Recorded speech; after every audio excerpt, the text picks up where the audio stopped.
is opposition parties and some organizations, including Business Unity South Africa, say André de Ruyter's resignation as Eskom CEO is bad for the utility. They're blaming interference and inadequate support from government for the development. De Ruyter leaves the power utility amid the worst load shedding the country's ever experienced since blackouts started in the late 2000s. Let's speak now to Ghaleb Cachalia, who's a Democratic Alliance MP. Mr. Cachalia, thank you for your time and your patience today. So, André de Ruyter's departure, as expected, has not enlisted the same reactions from people. But is it really a loss when you consider that this is the CEO who's presided over the worst level of power cuts since the start of load shedding? No, let's get this straight. This man has battled valiantly against corruption, against all sorts of issues within the organization that stand in the way of fixing it, whether it be skills, contractors, the coal mafia, security issues and more. And the fact is that he also has to deal with the fact that there is no money in the organization, Treasury says no, and the markets won't look at Eskom's paper. Add to that the fact that his hand is tied constantly, one hand behind his back, by political interference and political control. It is remarkable that he has stood thus far and gone ahead to do what he's done. The point is that nobody could have done any different or better under the circumstances. The point is that this man has been made a scapegoat for political interference because of shenanigans and factional fighting within the ANC. And he is a scapegoat for that particular scenario. That's what we have. If we bring somebody else in new, the same problems exist. And the same learning curve has to be gone through again. We have lost two heads of generation in a short while. The head of the operating head, Mr. Oberholzer, will be retiring soon. Mr. de Ruyter has been pushed out of his job. And the facts remain. Okay. They are not going to go away. Just on that point, though, and I'm not going to absolve the government of its responsibility as far as the power crisis in this country, because even when you look at earlier advice from years ago about what should have been done in order to shore up the country's ability to produce sufficient energy for a growing population, it is clear in black and white in many of the reports the state's failings in preparing for that. But on André de Ruyter, many of the issues you raised, for instance, about the political interference at the utility predated his arrival, yet he still took the role. So he went in knowing. So can he be fully absolved of the mess that we are in at the moment, given that he was there for a good 3 years? He went in with the sole shareholder support. And the sole shareholder then tied one hand behind his back. Sole shareholder has now capitulated in terms of Minister Gordon to Minister Mantache and the RET faction within the ANC.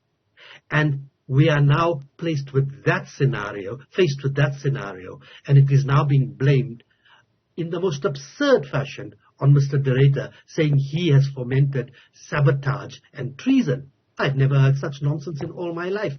Mr. Gordon was on a media briefing a minute ago, a short while ago, and he was mealy-mouthed.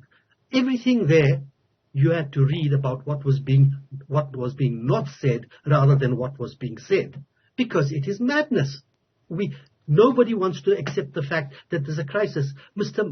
Gordon talks about the fact that we understand that the people are frustrated with load shedding. If ever that was an understatement, that's an understatement. Stage load shedding costs the country over 4 billion rands a day. If that is frustration, then I don't know what it is. I mean, we must be clear about what we're talking about. It's precisely that, Mr. Cachalia, isn't it, that makes many South Africans so furious, not even frustrated, but furious, and really not sympathetic to any of the people involved in this picture, all the way from the ministers, the president, to André de Ruyter, who's now leaving, because when the lights are not on in a person's home, or a business is having to spend much more on diesel, it makes it completely impossible to feel bad for any of them.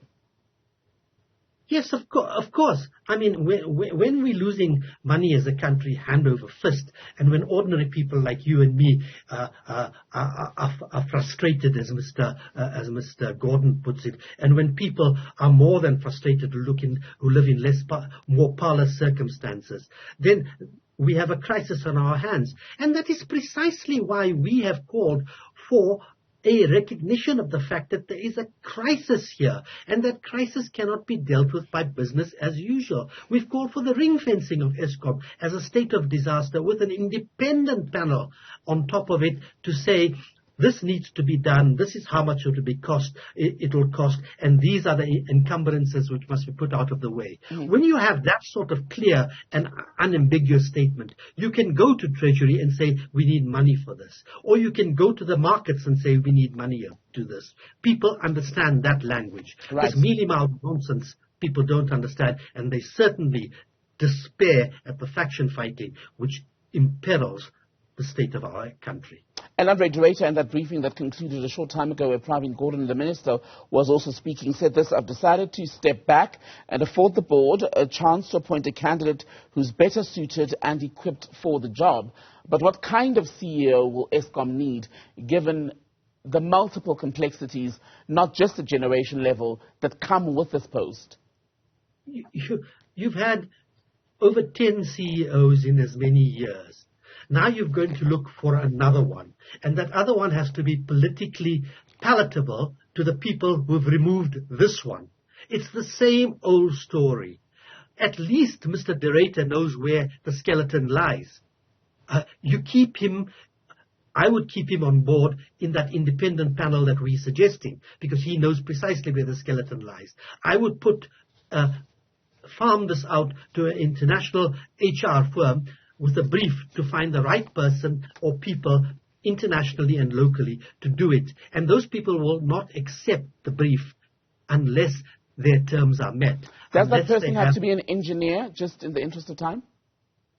Well, I think in all probability we need an engineer at the helm at this stage. We certainly do. Particularly as Mr. Oberholzer is leaving, and Mr. Oberholzer never came from generation, he came from transmission. So we need an engineer and someone who understands generation backwards. Those people exist.